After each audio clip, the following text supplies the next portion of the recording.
Hello and welcome to the Worn and Wound podcast. My name is Zach Kazan. I'm the editorial director at Worn and Wound. Welcome to one of our final podcast recordings of the year. I think this is the second to last podcast of the year, if I'm not mistaken. So we're doing some of that end of year wrap up stuff. Today we're talking about some of our favorite content that has appeared on the website and our YouTube channel and maybe this podcast channel over the course of the last year. To do that, I'm joined by a couple of guests. We've got Liam O'Donnell, Worn and Wound's videographer. How's it going, Liam? I'm good. Thanks for having me on. Of course, anytime. We've also got Zach Weiss, co-founder of Worn and Wound. Zach, how are you? Doing good. Great. Well, we are, like I said, rapidly approaching the end of the year. As we record this, we're about halfway through month of December. I can feel the light at the end of the tunnel is getting brighter.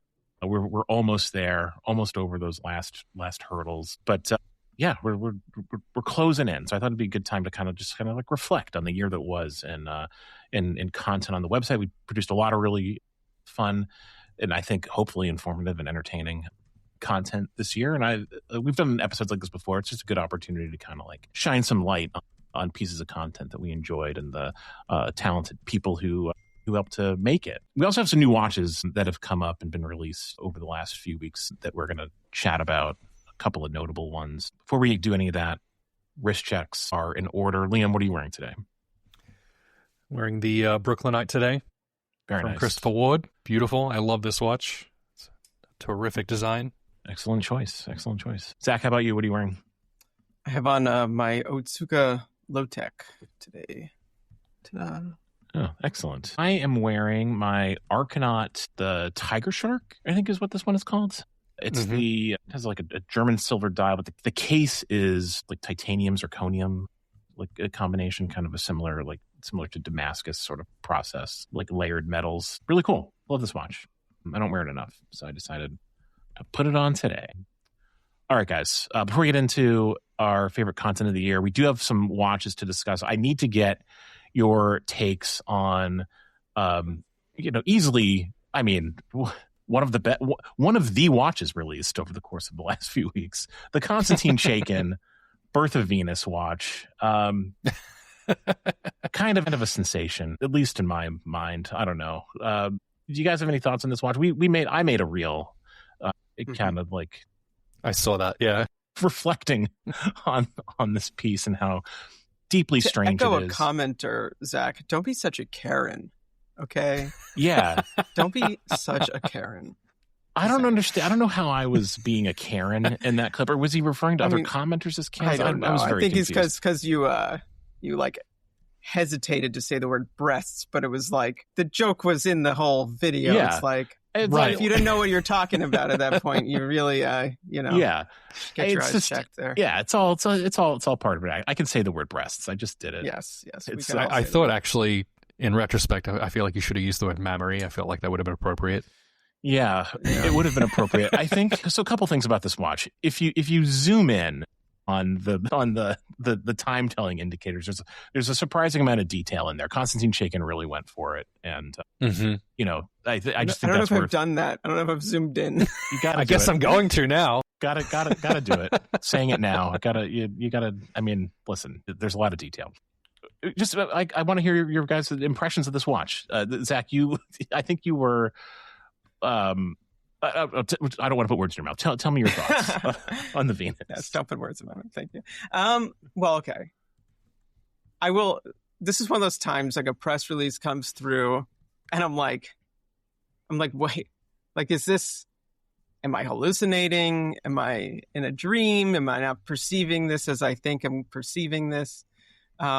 And in fact, I was. It was exactly what I thought it was. Yeah. Which is to say, Konstantin Chaikin's take on the, iconic painting of Birth of Venus, Botticelli? Yeah, Botticelli. Botticelli's Birth of Venus, Venus on the half shell, as they call it. It's like one of the most iconic paintings like ever. Oh, what is the Gilliam movie with Uma Thurman in it? Baron von Munchausen. Oh, sure, yeah. There's a scene in that where she's emerging from the half shell. Yep. I mean, this is truly iconic.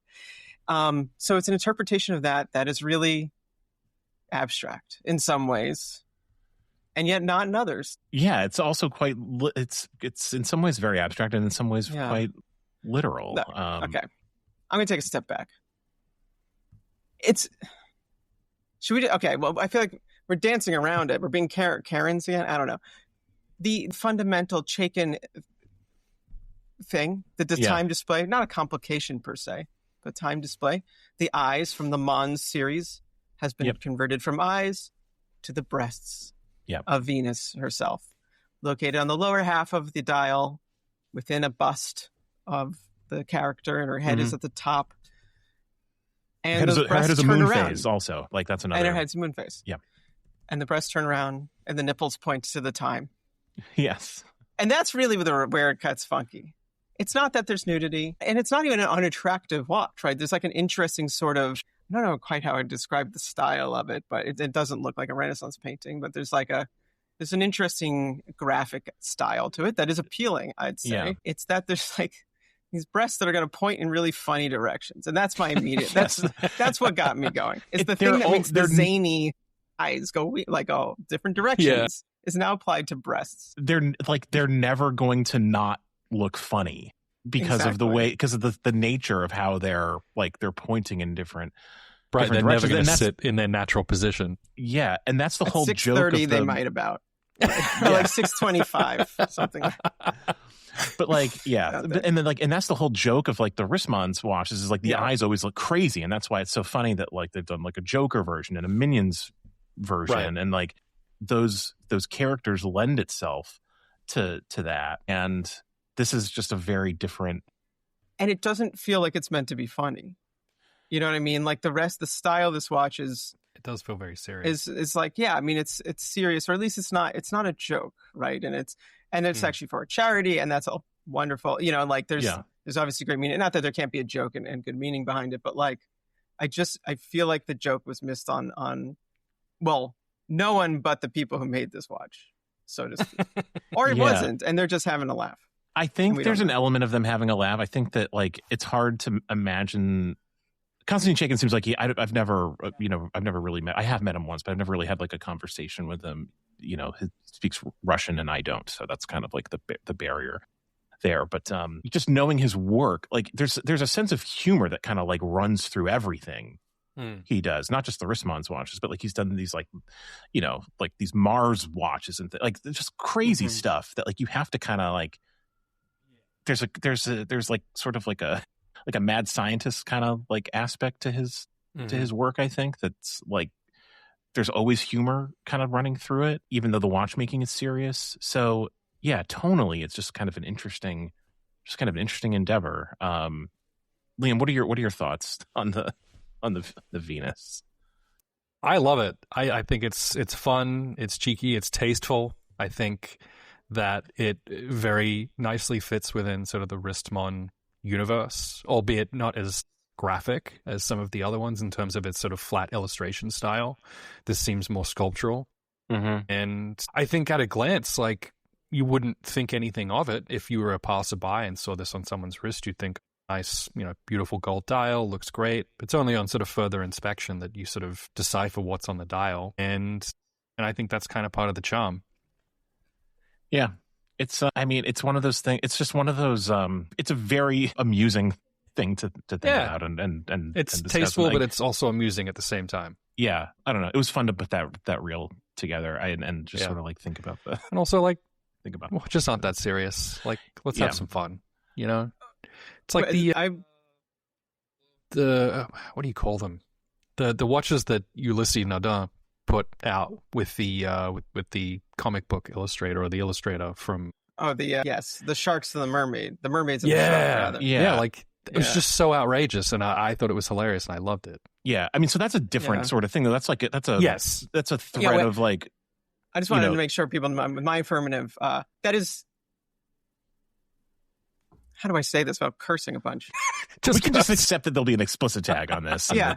Those watches are fucking ridiculous, and whoever made those is a fucking asshole. I don't know. Not like that. But it's just like, well, porn on a watch. It's so fucking immature. It's so immature. I don't know. The artist is a talented artist. I get his graphic art. He makes this, you know, but like the whole like rich dude, like, I don't know. The whole thing with these like automaton, like the erotic watches and the like sniveling, like broism of it. I don't know. It just drives me crazy. And not like aggressive, I know. But like those watches, No, it's it's just fine. so absurd. It's just so absurd. And I will recount the famous time at Baselworld when Blancpain had up on a giant screen one of their erotic watches a watchmaker was working on. It was being projected, and everybody in Baselworld was looking up at this like ridiculous looking mimicry of sex, and people are like, well, I don't know, man. There's just sometimes I just wish everyone was a little more mature. I know I'm not the most mature person, but like for F's sake. There's got a couple things here. There's a long history, of course, of erotic watches and erotic automatons in watchmaking. And you can feel about those however you feel. Zach, you've made your perspective clear. I get the history of it more when like you couldn't go on the internet and look at porn, but like okay, now get over it. I think it's right. Does it have a place in today's age? Yeah, I think it's worth pointing out that that's not what this is. Like no, like, for sure. Like this is this is based on a painting that it's not sexual. Like there isn't it's a piece of fine art. There's nudity in it. Mm-hmm. But it's like it's not it's not meant to titillate. Words, yeah. Anyway, maybe we'll do a series on erotic watches. In the new year, just to I don't know. Just to get Zach's reaction when my rush should just be disappointment at that when that happens. Anyway, that's the Konstantin Chaikin Birth of Venus. I don't know, just one of the most fascinating choices made in watchmaking this year to make that thing. I think it's an interesting piece, but provocative. It's certainly provocative. Starter. Yeah, and I like Konstantin Chaikin's work. I think that he's one of the genuinely interesting independent watchmakers working today. So agreed. Yeah. All right, let's move on. Zach, you recently got a chance to look at another watch that is many are calling the watch of the year, a new watch from Breguet. Tell us about that and your experience and your impressions of the Experimental, or however we're choosing to pronounce that with our American accents. I don't recall anyone saying it differently or better than that when I was there, so I'll go with the Experimental. Yeah, so it's the Breguet's 250th anniversary, and they've really made most of it. I don't know. They've done a lot within the year, especially for a brand that, while like universally known and I think appreciated, obviously just for its lineage. Personal fan, obviously the watches are beautiful too, but they're not like the most newsworthy brand often, or they haven't been. I'd say in the last decade, they kind of quietly do what they do, and that's kind of it. And they've been a brand that's sort of been struggling, at least I'd say, for relevance in the enthusiast audience or community. And I think it's largely because they're conservative and like, they're not provocateurs really. But this year for the 250th anniversary, they were pretty aggressive with releases, and it culminated in a watch that I think was a pretty ideal watch for that to kind of end in, which was this Experimental 1, which is a new endeavor for the brand. I mean, they've always had their sort of technology forward movements, and watches which are pretty uncommon. Like, I mean, it's really, I don't even remember exactly when the 10 hertz movement came out first, but it's probably like a decade ago at least, and that was, I'd say, the last time I recall them doing something particularly innovative. So of course the 10 hertz movement is 72,000 beats per hour. It's like twice your average high beat movement, and that watch worked with magnetic pivots, so like the balance was basically like floating, which is super cool. Well, they've continued that magnetic technology, and now they've made a 10 hertz tourbillon, the world's first 10 hertz tourbillon, and they put it into a watch that is a contemporary take on Breguet's aesthetic in a way that actually works, I think. I would say, like, if you'd ask me, should they do something like make a Breguet for the, what century we're in, 21st century, I would say, like, no, probably not. Like, their whole charm is in their traditional, the classicism of it. The classicism of it. Like, that's the root of so much of the aesthetic of traditional watchmaking. But they really pulled it off. And yeah, maybe it seems a little bit more similar to other brands that are out there, like, like the Sinardans of the world and some of their more contemporary watches. But it managed to be both very contemporary and very Breguet at the same time. Like, they mix some interesting traditional elements. And this is all just the aesthetics of the watch, right? it's got a little bit of the Marie Antoinette in there and things with like some transparency on the dial. But the star of the show is this, well, not a new complication, but new method of making a tourbillon and basically a new, it's not a new escapement either. It's a Swiss lever escapement. Basically, they put magnets in there. Yeah. And like, it's a lot harder to describe beyond that. It's very hard. Like I wrote the article for the introducing article for this, and like I was just trying to wrap my head around it technically. And like, I'm not a watchmaker. So I've never, that's never been like my strong suit, is kind of like understanding the pure technical side of some of these like ultra complicated experimental, kind of like elements of watchmaking. And like, I found this very difficult to sort of, to like get a read on until I realized like as you point out, like the magnets just kind of like create a frictionless environment for the escapement, which is a huge benefit to, stability and timekeeping in theory. But yeah, incredibly complicated stuff. Yeah. And it's even like, because it's magnetic also. So basically like the end of the pallet fork are like little magnets, and rather than hitting, they are propelling the escapement. Once it's like up to speed, there's a little bit of like, there's still a little bit of contact on certain points. It's very complicated. They had a watchmaker there describing it, and even having them like really lay it out for you as best they could, it's still very complicated. But because it's magnets and there's no friction once it's like up and running, there's constant force as well, because the power in the mainspring is no longer affecting the energy that's going into the escapement anymore, the tourbillon. So, when people say constant force escapement, they're generally actually not constant force escapements. They're like remontoirs, or they're chain fusée systems that are really before the escapement. This is a true constant force escapement. And that's really just like an outcome of the magnets. So it's just super, super high tech. And yeah, I mean, the result is this super high frequency tourbillon, which my first thing I did was hold it up to my ear because I wanted to see if it made any sound or anything. And there is a little sound because there's friction on like the back stop, but it's not where the magnets are. It has to lock basically to still work. So there is something at some point locking it. Just super incredible watchmaking, and it's very cool to see it come out of Breguet. Yeah. I don't know. To me, it's like a fan of the brand. Where does it like rank for you in terms of like, if you think about like watch of the year, which is an article that as we record this is something we're working on. Like how does this sort of like stand up for you in terms of like, the magnitude of releases this year? I guess if I were to, I mean, high up there. And I think though, like I would weigh that with the fact that it's from Breguet specifically. Like, I think if another brand had done the exact same thing, I'd be like, oh, that's cool, but I don't think I would put it up there. Not that it wouldn't be significant, but I think like the fact that Breguet seems to be maybe waking up again and doing more interesting things, and this being an example of that makes it like one of the top contenders, but it's also like, it's literally experimental. It's an experimental piece. It's, and actually that's actually part of what's cool about it, is in theory, this technology that they've been working on for like over a decade to get into here could trickle down into, I won't say more affordable watches, but not $400,000 watches, but like maybe some more, high 5-figure watches from Breguet at some point. They didn't say like when, but they like imply that much. They say that, They're also, I mean, we know there will be more experimental watch. Like this is the first in a series. This is the experimental one. So that implies there'll be an experimental 2, 3. And like, that's exciting too, that they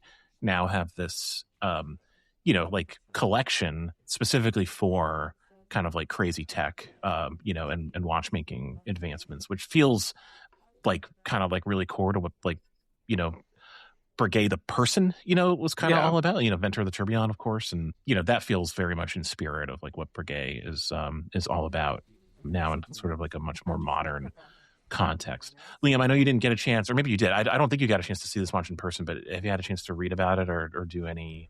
This is honestly the first time I'm hearing and seeing it. And it's honestly remarkable how beautiful this watch is, and just incredible the technology is as well. It's really, truly something else. Makes me think of Breguet in a totally different light. My image of them has always been very classical, very traditional looking watches, and this really breaks the mold for me, and it's exciting, honestly, and I'd love to see this in person. Yeah. The other watch I wanted to chat with you guys about is just real quick, is just get your temperature on the new Resonance collaboration with Mark Newson. Zach, I know, as a designer, this is something that's probably of interest to you. The kind of like the collaboration between kind of a very important industrial designer and a watch brand that is kind of like known as a kind of like innovator in design and watchmaking. Any like first impressions from this? Yeah, I think this is one of those times when you're like, how did this not exist before? Yeah, kind of a thing. Even though it's Mark Newson is one of the most famous industrial designers currently living for many reasons. I think most a modern would be his work with Apple on various products, namely though the Apple Watch is like a very much you can see the signature of him in there and the kind of design on that. But then he also had, he did the iPod watches before that. And it's just like the language of Resonance as a design forward, industrial design focused watch brand seemed to kind of pull, I think, from the same world as Mark Newson works in. So putting them together, taking this already crown-free watch and turning into more the kind of smooth pebble form, and then using the extremely graphic dial and giving it his sort of visual overhaul, also all within the oil-filled case, which is just, cooler Resonance, if you will. It's just so logical that it comes together and you're just like, there it is. That's that thing, and I think it's absolutely striking design too. I think it's $44,000 or something. It's a not super certainly, accessible, but yeah, it is kind of. It feels like Resonance is always. It makes sense, that they would have collaborated with Newson. Like they seem like kindred spirits. So yeah, really really cool release. I wonder if they'll continue to like work together if this collaboration is successful. It'd be cool to kind of like get additional Newson pieces kind of like co-branded with Resonance, I think. Yeah, I hope so. Resonance is, this year alone, they've done some really cool collaborations. They did the one with the Armory recently, but there was that one with the Artist that had the sort of like spiraling colors coming out of it. And like, they do interesting and kind of innovative collaborations a little differently than other people. And they've worked with other designers before, like Stefan Sagmeister and stuff, who's not somebody who's nearly as relevant to the watch world in a way. So like, they've taken some risks before. Yeah. Okay, let's get into some of our favorite content of the year. I asked you guys to prepare lists of some of your favorite content from the website and or our YouTube channel. It could be anything that we produced this year. Just to kind of like celebrate some of our contributors and some of like the good work that we've done that we're particularly proud of. So yeah, I thought we could like maybe each like pick, I don't know, 2 or 3 pieces and discuss them. And of course, prompt our listeners to submit their own favorite pieces of content once they've listened to this episode. We'd love to know what everyone enjoyed this year. I'll go ahead and go first because I want to make sure that this gets mentioned. I imagine maybe either or both of you could have had it on your list as well. I want to highlight the video that we made, or that Taylor Scott Mason, to be more precise, made on Giles Clement, Brooklyn-based watchmaker. This is a video called Building a Watch from Scratch in Brooklyn. Just a really cool short documentary that highlights Giles's work. Sort of a self-taught watchmaker, basically, got bored during the pandemic, classic story, decided to make a watch himself, built his own CNC machines, and it sort of like took off from there. Just a really inspiring story, kind of a beautifully made little film by Taylor. And yeah, this was one of our more popular videos on our YouTube channel this year. It seemed to get a really cool, really warm response. We had an event in our office to premiere it with I think a pretty enthusiastic crowd, and Giles was there showing off the watches. I think this was just a really great moment to highlight a local watchmaker in a year when American watchmaking in general kind of had like a little bit of a moment. I think that was one of the themes that I sort of picked up on through the year. But Zach, I know that you were there in the office for the premiere event. Maybe you can talk a little bit about sort of like the reaction in the room and kind of like what this what this film meant for the site and the channel. Yeah, for sure. Even going back, I remember when so I think Taylor reached out to Kat about the potential of us kind of working with him. Like he had the documentary and he was sort of looking for a home for it kind of thing. And I don't know why. I guess I'm like pessimistic, but I was just assuming that we're going to send a video and it's going to be like whatever.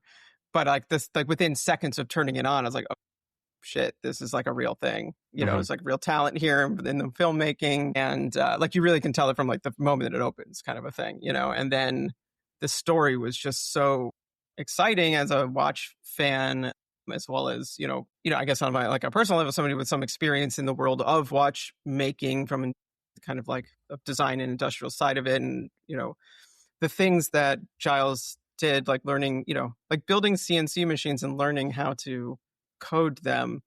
Like, it's an easy sentence to say, that is a completely insane thing to do. Completely insane thing to do, let alone to do it in a basement in Brooklyn out of like largely found objects. Like there's like pieces of trash that we was like, oh, that'll work to support a thing. Like really, just really, really crazy, innovative stuff. The kind of just like, oh, this is a pretty brilliant person who has like a mind you want to know more about, kind of a thing. And so, yeah, the video was just absolutely fascinating to me, and I think speaks to an extension of the passion we all have that, not everybody can go that far. Most people cannot, let's say. Almost everyone cannot, actually. Yeah. So when somebody can, it's really exciting. Yeah, so I watched it and I was just like, yeah, like, and I know you and Kat agreed, we're like, let's figure this out. This has to be something we do. And then, yeah, fast forward, obviously that all worked out. We worked with him for a while to kind of we worked with him to get the article together, and, there was name and little things like that. And then, we had the screening, which we thought would be, a fun thing to do regardless, like a more fun than just dropping it on YouTube. But since we have the opportunity with The Office, and, it's, frankly, every event we do in The Office is sort of an experiment of, can we do this in the office? And that worked out. So like we got the projector, we got the speakers, we set up a little theater area, and it worked really nicely. And it was very exciting. And I know the crowd had that same reaction, like people were just kind of like taken by it, and I know people immediately were interested in purchasing them from him, which is obviously one exciting outcome. But I think that speaks to like the understanding of the project and what he's doing. And yeah, it was a really fun, enthusiastic event, and that excitement that we had, it definitely was felt by everyone. It was an infectious kind of a thing. And that's what what I like about our audience and our site, and not to say it's not true for other audiences and other sites, but like ours are very willing to jump in on somebody who's completely new, doing something innovative, who may not be around very long or maybe around forever. It's just like there's a lot of like, it's like just the independent spirit of this stuff. It's like they're very willing to get into that when there's like this passion there, and it doesn't matter that it's a brand that literally nobody else will know. Yeah. That's not the point of it for our audience. So yeah, no, it's a willingness to discover new things, that idea of just sort of like coming across something special that, hasn't been uncovered before. Liam, do you have any thoughts on the building a watch from scratch in Brooklyn piece? Did you know that this guy, I feel like I'm pretty tapped in, like for the most part. Like I had no idea that this guy like existed before coming across this video. Like, was that a similar kind of experience that you had when you saw it? Yeah, no, I don't know who he was to begin with, and it was just honestly surprising and beautiful to really. It's not often you kind of get wowed like that in watches, at least when you work in watch media. It takes a lot to sort of get you worked up, and that's not. I don't know, that's kind of a vapid thing to say, but like, well, it's easy to get jaded. I think that we see a lot, and it's like it kind of comes with the nature of the job, and things. Unfortunately, you just become a little desensitized to amazing things, which are objectively amazing. But this is definitely one of those things that really reset sort of my impression of what can be done with very little. And it was, honestly very cool. Yeah.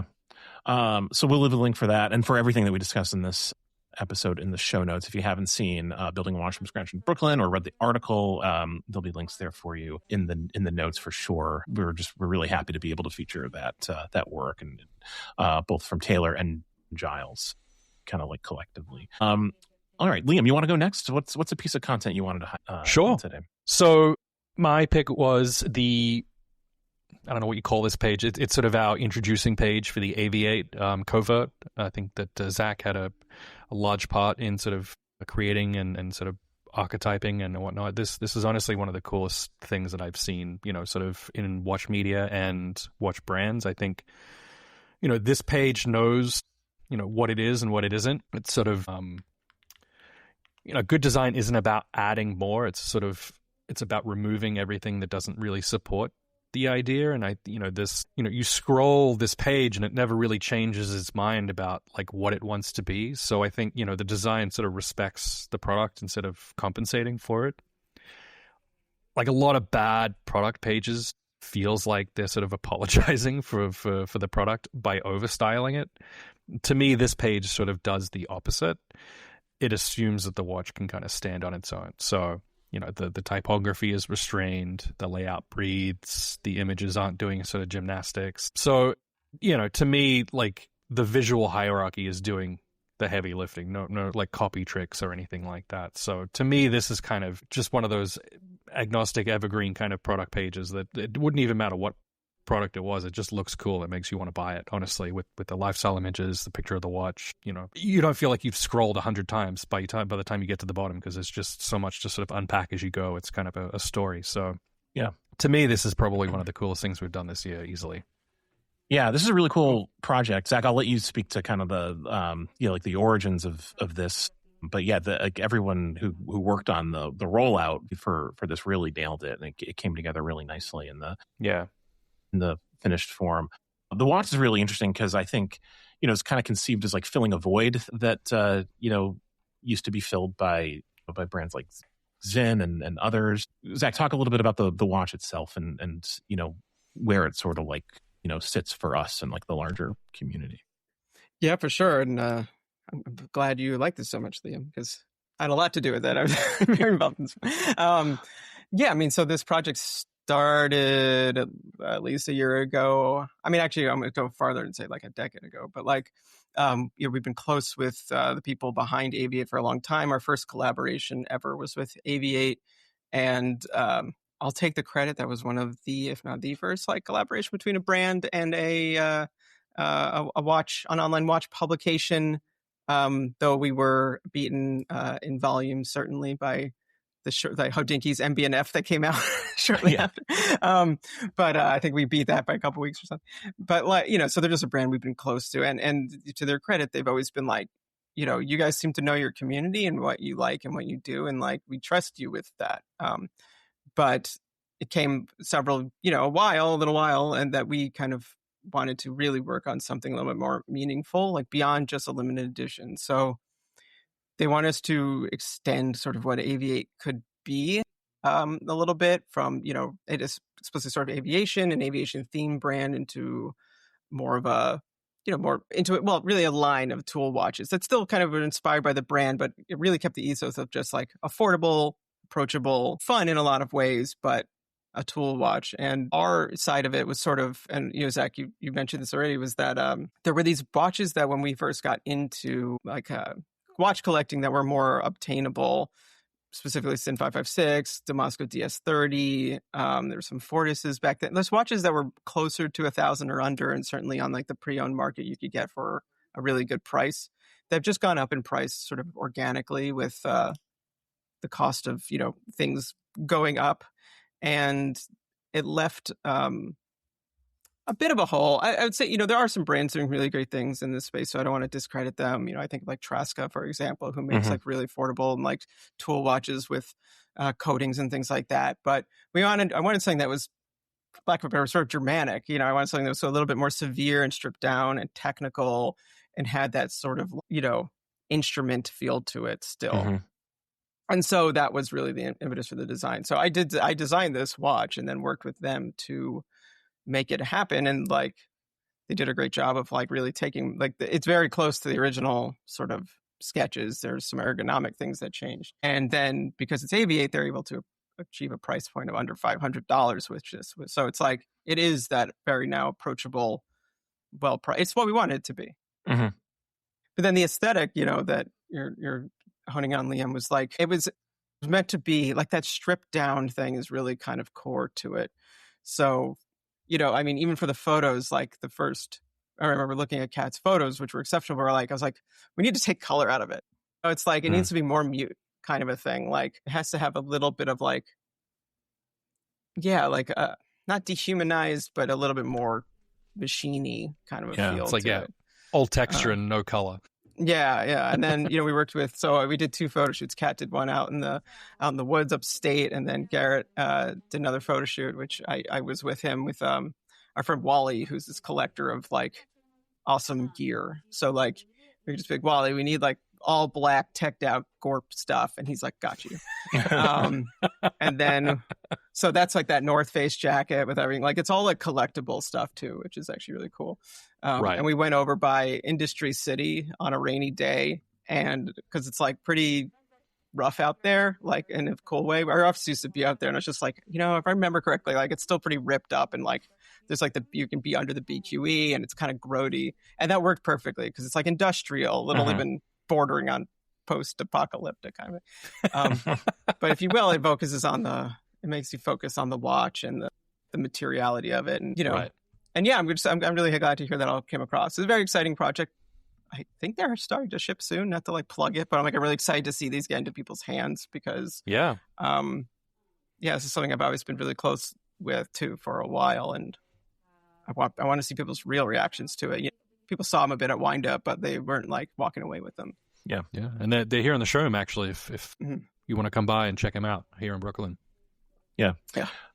Very cool. Very cool project. Thank you for highlighting that, Liam, and for the explanation, Zach. Zach, what about you? What's a piece of content that you wanted to highlight from 2025? Sure. Which one do I want to do first? Okay, so this is a specific article, but I feel like it's also more highlighting the types of articles by this contributor, who is Bhanu Chopra, who we've known for a long time, but he's been contributing with more regularity this last year, I'd say. And he focuses on European independent brands. So mostly, at least, I'd say, like, tier of brand that I think I'm just personally very interested at this time. So he did an article on, and I'm not going to say this correctly, but a brand out of Glasuta called Kalinic Clays. Yes, yeah. Kalinic Clays. And it's a watch that I've just found striking over since it came out, or a brand that I found striking. And his article just highlights it in a very, straightforward way. He's not like he doesn't overly fluff things. That's kind of what I like about his language. He's pretty cut and dry, very descriptive of like who the people are, what he saw, this kind of this, that, and the other thing, which I think is good because the watches also speak for themselves and the work they're doing. And so these are 2 very young, but former Lange watchmakers who have started an independent brand. And that seems to be something that's very more common these days. We see like young watchmakers, maybe just out of school or out of after working for their first company, coming together to start fairly high-end independent watch brands. Yep. But this one doesn't look like any of those other ones. It's got an interesting aesthetic to it. And then the movement side of it the movement's wild looking on these watches and very different from anyone else's. But you can see, it's got the German silver in there, so you can see the Lange touch there. And I guess it's a 3/4 plate. I don't even know if that's a 3/4 plate. Yeah, it's insane looking. It's like it's like in the spirit of a 3/4 plate, I think, but it's not a traditional 3/4 plate. No. Which I like. It's very contemporary looking in a sort of a different way, but you can still see all the finishing techniques that are in there.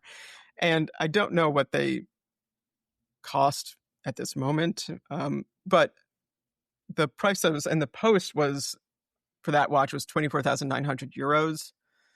Call that 30K or something, which for that, and I'm not saying that that's I'm going to run and get one, but like those watches are usually double or triple that. So like it's actually a really interesting, proposition for a very like haute indie brand, a German one at that too, which is also, I guess, less. And it's actually really interesting that they're Glashütte as well, because there's like, it's like one of 12 Glashütte brands, right? So yeah, that was really cool. But then just Bhanu in general, his pieces from this year, there were some other ones he highlighted that I thought about selecting as well. Now I'm blanking on the Schnell. Yes. Thomas Schnell. And really, that article actually like performed really well on the website. Like one of the little success stories of like something kind of like breaking through. Like a lot of people saw that, and it's just exciting to think that this watchmaker kind of like toiling away and like restoring old, I think, Longines movements like by hand, and like reached a lot of people. So yeah, Banu's work this year has been incredible. Really valuable contributor for us for sure. Yeah, and yeah, it's just the kind of content I personally want to see more of on the site as Mortarbound goes forward, moves forward over. And I know it's our goal to do that, but I'm always more interested in what young independent brands are doing than larger brands. What can I say? Same here, and that's that's definitely part of the plan. Moving forward, those are the things that we really are drawn to. I think that's where the excitement is in the industry at the moment, is these kind of like younger, hungrier brands doing really creative things. And Banu has his he's tapped into that, particularly in Europe. He's based in Prague, so right in the heart of Central Europe, he's got easy access to these German brands, and it's he's well positioned to cover that, and he'll certainly be doing more of that, I hope, in 2026. That's a great pick. I'm glad we were able to highlight Banu's work this year, or on this episode rather.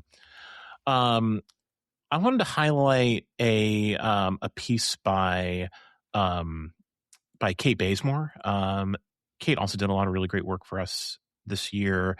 I specifically want to call out a piece that she wrote called "This is the Company Quietly Making the Rubber Straps for Nearly Every Brand in the Industry." And this is a piece on Biwi, which is a Swiss manufacturing firm that has kind of most famously worked with Norqain on their Nortec material, which is a composite material that they've been using for a few years now. But Biwi is a pretty major player in watchmaking, very under the radar. And she had really she just got great access to Biwi, was able to tour the facilities, talk to their executive leadership team, and just have a lot of really interesting insight into what they do. And it's just kind of a peek behind the curtain, peek behind the curtain that's behind the curtain, sort of because there's the manufacturer tour story is sort of well-trod territory, and in watch writing and in watch media,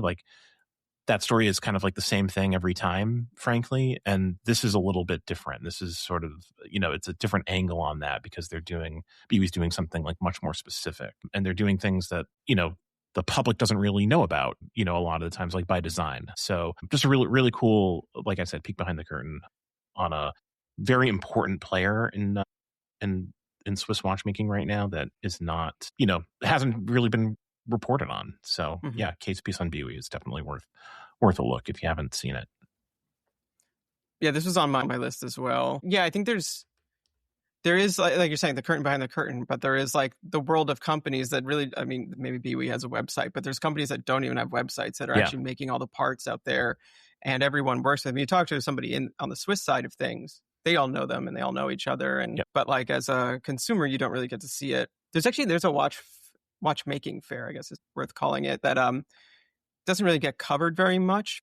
It also happens in the same building, Watches and Wonders happens in Palexpo, but it's it's tables, not booths and things like that. And that's where all these companies go to, talk about their technologies and what have you. And that's apparently the really awesome show that all the watch brands love and all the watchmakers love. And everyone's you got to go, because it's it's also very stripped down. These, it's not white glove suit kind of thing. It's go meet with this case manufacturer and go get beers with them after kind of a thing. And, that's how a lot of these brands do it, In fact, I think it was Nicholas from Fears. I was talking to him about this. It's the kind of thing he likes a lot. But yeah, that part of it's also fascinating. But there's a part of it. So I had a potential side point. Maybe there's a real riff on this. But so obviously she talks about Hublot in this article, right? Yes. And Hublot made the rubber strap sort of what it is today by mixing precious metals with rubber. And here's a quote from the article I thought was interesting. So, "This trend has continued to grow over the past 45 years alongside the broader fashion trends, elevating denim, sneakers, baseball caps, bomber jackets, and even athleisure into haute couture collections."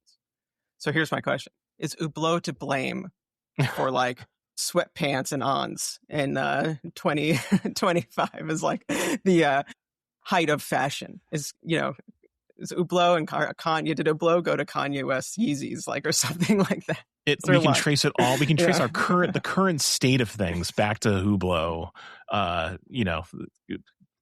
from decades ago. I think that's an interesting, interesting thought experiment.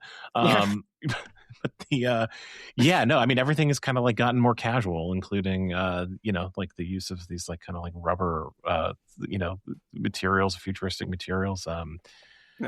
Like there's an interesting connection there, for sure. No, I was just messing around, but it was always interesting. There's like a breakthrough. At some point, somebody needs to do the thing, right? That's controversial. And in this case, it was, Hublot using rubber and gold. And it's just interesting that's Hublot, given that, what people think of Hublot. But that's a bold innovation. I mean, look, the brigade that we just discussed uses rubber and gold, if I'm not mistaken. So that wouldn't exist. The Aquanaut wouldn't exist. The Yachtmaster probably wouldn't exist if Hublot didn't do what they did. No, very much so. I've long been a defender of Hublot, and I'm glad that the tide is turning and people are starting to accept their You can't ignore Hublot. Yeah, you literally can't. It's too loud. Yes. All right, Liam, you got another. This is my last one. This is another sort of design forward piece of content that I thought was really special from our sort of toolkit series. This was produced by both Kat and Kyle, and this was her minimalist overlanding trip that she did with a trio of new ProTech watches.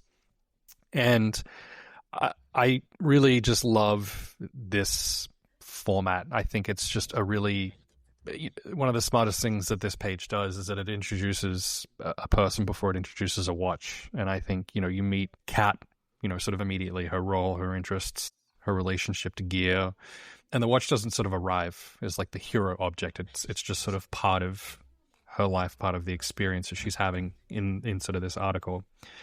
And, I think why that's like good design is that it kind of immediately lowers your defenses, I think. And, you're not being sold a thing. You're sort of being invited into a story of sorts, even though this is a sort of a partnership article and was produced very deliberately. So I think, before you even think about the watch, you understand sort of who it's for and sort of why it exists. And I think that's, really, really important and very well thought out. I think the color choice also is sort of doing a lot of the narrative work.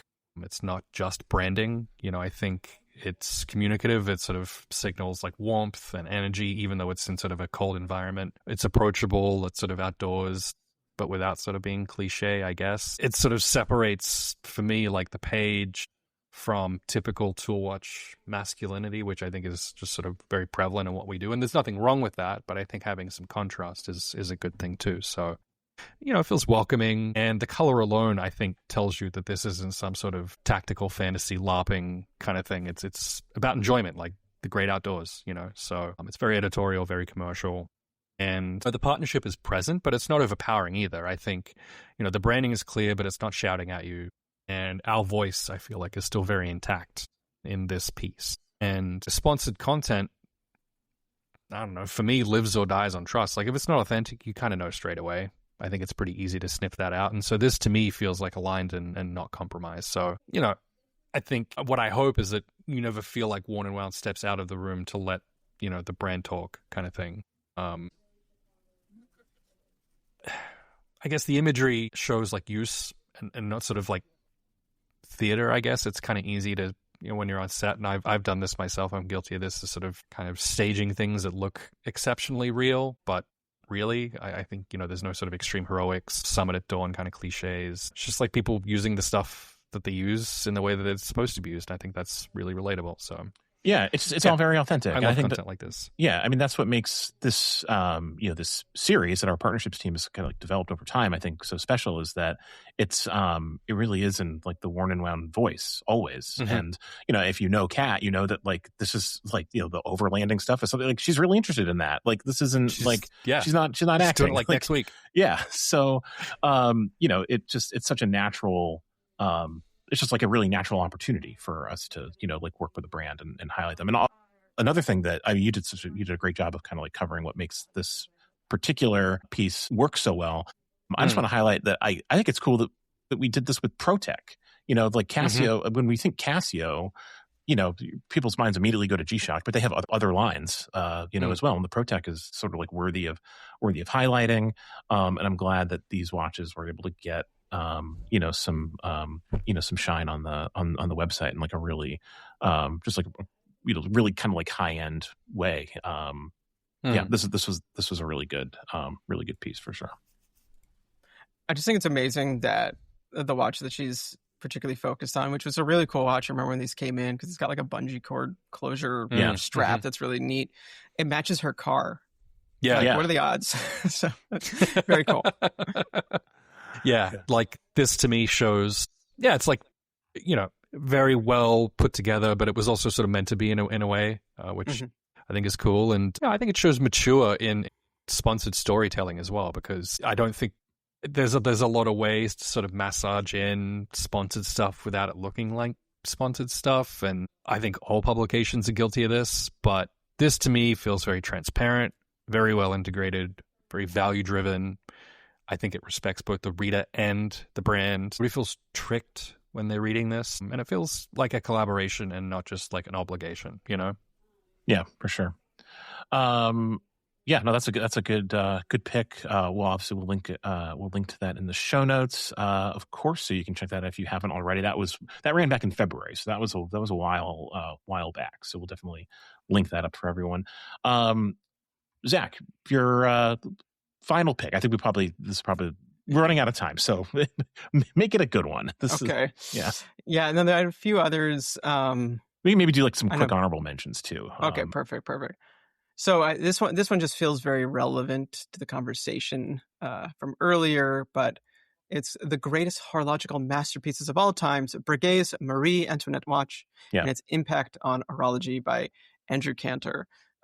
So similarly, like highlighting this because I won't highlight all of his work, but Andrew Cantor is a really fascinating, fantastic contributor we have, who I want to make sure I get this right. But so I met him at the British Museum in the historical watch area because he was giving the tour. He works there and he is part of this elite, like it's got the coolest name and I'm trying to find it. I think it's in his the bio. Guild. Yeah. Clockmakers. Oh, is in the bio there? Sorry, everyone. I'm not prepared. Yeah, okay. Andrew is court assistant in the Worshipful Clock Company of Clockmakers, which is like this ancient order of clockmakers from the UK. So it's part of this like old, very cool horological tradition. And he's, knows everything. And so he writes these pieces that are much more like historical. And every watch website needs an article on the Marie Antoinette watch. The Breguet number 160. One of the most fascinating pieces that was created by Breguet and actually not even finished by Breguet. It took like 40 years to finish. It took Marie Antoinette died like a couple years into she was, her head was cut off a couple years into the making of this watch. Yeah, so she was 30 years. She missed it. It had like, I forget how many complications, but all the complications that were known at the time, and then also used precious metals anywhere it could. Absolutely fascinating piece, just worth a read. There's books on this, and I actually have I should get one to read it because it's really a truly fascinating piece. But it's also one of these times when you look at a Breguet and you're like, that is so modern. Like it has a painted sapphire crystal overneath all the clockworks. Like it is an insane thing for to have been completed in the 18th century, or 19th, early 19th, whatever it is. Just fascinating. So really great read, and it gives a lot of context for it and the time and everything. It's not just like purely a description of the watch. It has more of a historical base to it. But read that, read other pieces by Cantor as well. There's another really great one from this year that was like runner up to this about that collector, Solomons, who's like the Breguet collector. Mm-hmm. Any historical Breguet watch you've seen probably came from his collection, including the Antoinette. And the Antoinette was also involved in which is fascinating unto itself.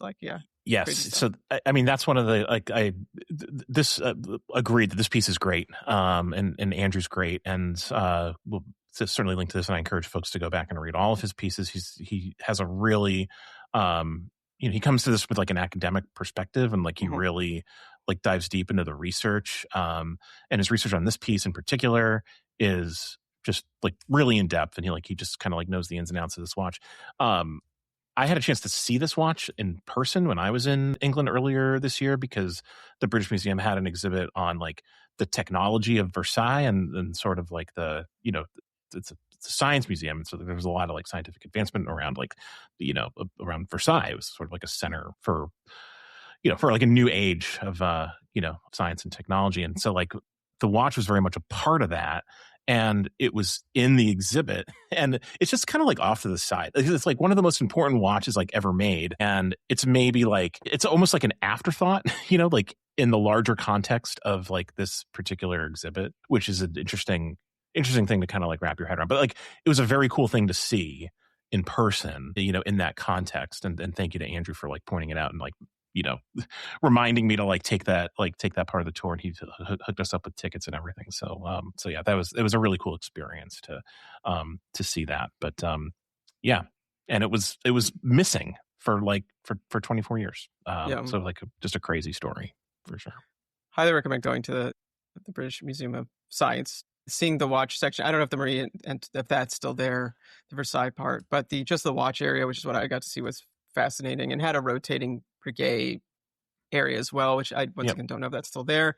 But like, not to say they don't put emphasis on it. There's just so much stuff in this one little area. But like, you just look, you're like, oh wait, that's the George Daniels space traveler, or whatever it is. And you're like, that's the one, you know. And it's just it's in there, and like, and then historical pieces that are and absolutely incredible, interesting, like escapements and like alternatives to pendulums, things that ran off of like marbles and stuff. Like, just amazing stuff. Yeah, really, really cool thing to see for sure. I want to just run through a couple of quick honorable mentions. I don't know if you guys have anything that we didn't get to in depth. A few things I want to highlight. We did a group editorial called The One Watch Collection, Our Contributors Weigh In, which was a lot of fun to put together. This was an idea that we got quite a bit of mileage out of this year. We did a podcast on the idea of a one watch collection, this group article. I wrote a piece on my Tudor Black Bay that sort of like fit into this idea.